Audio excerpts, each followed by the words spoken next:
ఈరోజు మనం చర్చించుకోబోయే జీవన సమస్య ఏకాగ్రత లోపించడం. కొందరు అంటూ ఉంటే మనం వింటూ ఉంటాం, నేను కాన్సన్ట్రేషన్ చేయలేకపోతున్నాను, దృష్టి కేంద్రీకరించలేకపోతున్నాను, ఇలాంటివన్నీ అంటూ ఉంటారు. అసలు ఈ ఏకాగ్రత లోపించడం అనే సమస్య రావడానికి కారణాలు ఏమిటంటారు? ఏకాగ్రత లోపించడానికి మెయిన్ కారణం ఏంటని చెప్పాలంటే ముందు మనస్సు ఏం చేస్తుందని తెలుసుకోవాలి. ఎందుకంటే మనసే కదా దేని మీద లగ్నం అవ్వాలనిపించేది.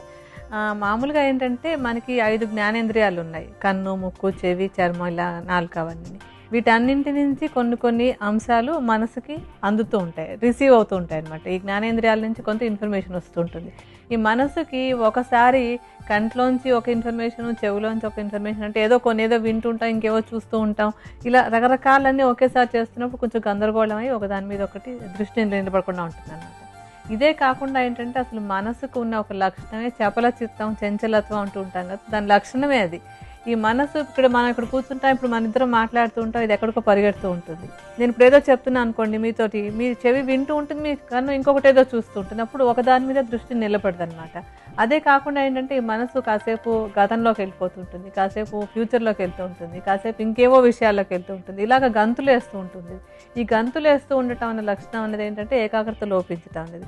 ఎందుకు ఇలా జరుగుతూ ఉంటుంది, ఒక పని మీద ఎందుకు నిలకడగా నిలబడదు మనసు అని చూస్తే, మొట్టమొదటిది మనం చేసే పని మీద, అంటే వింటున్నదైనా సరే, చదివేదైనా సరే, ఏదైనా కానీ దాని మీద మనకి ఆసక్తి లేకపోవడం వల్ల మనసు అటు ఇటు పోతూ ఉంటుంది. అలాగే చదువుకుంటున్నప్పుడు ఇంకేవో ఆలోచనలు కాకుండా దాని మీద మాత్రమే ఒక పనినే చేస్తానని అనుకోవాలి, మరి ట్రైన్ చేసుకోవాలి, సాధన అంటాం. ఎందుకంటే చెప్పాను కదా, ఈ మనసు నిలకడగా ఉండదు, ఎప్పుడు పరిగెడుతూ ఉంటుంది, అది దాని లక్షణం. దాన్ని మనం ఒక గుర్రాన్ని కళ్ళం వేసి ఎట్లా పట్టి ఆపుతామో అలాగే ఈ మనసుని ఒక దాని మీద ఉంచేందుకు సాధన అంటే ప్రాక్టీస్ చాలా చాలా ముఖ్యం. ఆ ప్రాక్టీస్ ఎలాగంటే, ఇప్పుడు నేను ఈ పన్నే చేస్తాను, ఈ పన్నే బాగా చేస్తానని మనమే అనుకుంటూ అది చేస్తున్నట్టయితే కనుక దాని మీద దృష్టి లగ్నం అవుతుంది అనమాట. ఇప్పుడు మనం ఒక్కొక్కసారి ఏంటంటే ఏదో ఒక మంచి ఇష్టమైన ఒక కథ చదువుతున్నాం, లేదంటే ఒక సినిమా చూస్తున్నాం, చాలా తేలిగ్గా ఉండేటువంటి విషయం, దానిలో బాగా నిమగ్నం అయిపోతాం. వాళ్ళు ఏడిస్తే మనం ఏడుస్తాం, వాళ్ళు నవ్వితే మనం నవ్వుతాం, అంత ఇదిగా అయిపోతాం. దాన్ని ఏమంటారంటే ప్యాసివ్ కాన్సన్ట్రేషన్ అని. అందులో దాని మీద దృష్టి లగ్నం చేయడానికి మన పనేం లేదు, మన ప్రమేయం లేకుండా మన దృష్టి దానిలో ఏకాగ్రంగా నిలబడుతుంది. ఇప్పుడు యాక్టివ్ కాన్సన్ట్రేషన్ ఏంటంటే మనం చేసేటువంటి పని మీద మనం ఇష్టంగా చేయటం. అంటే మనం ఒక పుస్తకం అంటే కథల పుస్తకం కాదు, ఏదో పాఠం పుస్తకం చదువుకోవాలి, లేకపోతే ఏదో ఒక కోర్స్ చేస్తున్నాం, లేదంటే ఆఫీస్ పని చేస్తున్నాం. అలాంటప్పుడు ఆ పని మీద దృష్టి పెట్టి చేసుకోవడాన్ని యాక్టివ్ కాన్సన్ట్రేషన్ అంటాం. దాన్ని మనం మనసుతో ఇష్టంతో చేస్తున్నట్టయితే కనుక సాధన అనమాట. పూర్తిగా కాన్సన్ట్రేషన్ అనేది ఒక సాధనతో చేస్తూ ఉంటే ఈ ఏకాగ్రత అనేది పెంచుకోవడానికి అవకాశం ఉంటుంది. ఏకాగ్రత పెరిగేందుకు ఆయుర్వేద ఔషధం ఏ విధంగా తయారు చేసుకోవాలో వివరిస్తారా అండి? ఈ ఔషధం తయారు చేసుకోవడానికి మనం మొట్టమొదట తీసుకునేటువంటి మూలిక బ్రాహ్మి. ఈ బ్రాహ్మి ఏంటంటే మూలిక మొత్తాన్ని తీసుకోవచ్చు, వేర్లు, ఆకులు, మొత్తం కాండం అన్నీ కలిపి వాడుకోవచ్చు అనమాట. దీన్ని చక్కగా నీడలో ఆరబెట్టి ఆరిన తర్వాత దాన్ని చూర్ణం చేసి చూర్ణాన్ని ఔషధం తయారు చేసుకునేందుకు వాడుకోవచ్చు. ఇప్పుడు మనం ఔషధం తయారు చేసుకోవాలంటే సుమారుగా ఒక 50 గ్రాముల పరిమాణంలో ఈ చూర్ణం కావాలి. ఒకసారి ఔషధం తయారు చేసుకునేందుకు ఎంత చూర్ణం కావాలో అంత మాత్రం మనం ఇక్కడ తీసి పెట్టుకుందాం. మనం తర్వాత తీసుకోబోయేటువంటి మూలిక శంఖ పుష్పి. ఈ శంఖ పుష్పిని కూడా మూలిక మొత్తాన్ని తీసుకోవచ్చు అనమాట. ఆకులు, పువ్వులు, కాండం అన్నింటినీ కలిపి ఔషధంలో వాడుకోవచ్చు. దీన్ని కూడా ఆరబెట్టి, అంటే నీడలో ఆరబెట్టి దాన్ని చూర్ణం చేసుకుని ఉంచుకోవాలి.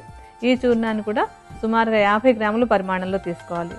ఇప్పుడు మనం ఒకసారి ఔషధం తయారు చేసుకునేందుకు ఎంత చూర్ణం కావాలో అంత పరిమాణంలో తీసుకుందాం.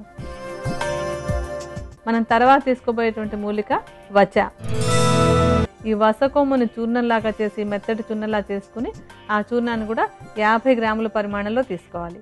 ఇప్పుడు ఒకసారి ఔషధం తయారు చేసుకునేందుకు ఎంత చూర్ణం కావాలో అంత మాత్రం తీసుకుందాం. ఇప్పుడు మనకి ఔషధానికి కావాల్సినటువంటి అన్ని మూలికలు సిద్ధంగా ఉన్నాయి కదా, వీటన్నింటినీ బాగా కలుపుకుందాం. ఈ చూర్ణాలన్నింటినీ బాగా కలిపి భద్రపరచుకోండి. తర్వాత వాడుకోవడానికి ఏం చేయాలంటే పొద్దున ఒకసారి, సాయంత్రం ఒకసారి. చిన్నపిల్లలైతే కనుక 1/2 చెంచాడు, పెద్దవాళ్ళైతే 1 చెంచాడు చూర్ణం తీసుకుని దానికి సరిపోయినంతగా పటిక బెల్లం చూర్ణం కూడా కలుపుకొని 2 పూట్ల తీసుకుంటున్నట్టయితే కనుక ఏకాగ్రత బాగా పెరుగుతుంది. ఇది చిన్నపిల్లలకి ఇవ్వచ్చు, తర్వాత మధ్య వయసు వాళ్ళైనా వాడుకోవచ్చు. ఎందుకంటే ఏకాగ్రత లోపం అనేది అన్ని వయసుల వాళ్ళకి, అన్ని రకాల వాళ్ళకి కూడా ఉంటుంది. అందువల్ల ఎవరు వేసుకోకూడదు అన్న వాళ్ళు ఎవరు లేరు, ప్రతి వాళ్ళు వాడుకోవచ్చు. పొద్దున సాయంత్రం తీసుకుంటున్నట్టయితే కనుక మీ ఏకాగ్రత చాలా బాగా పెరుగుతుంది.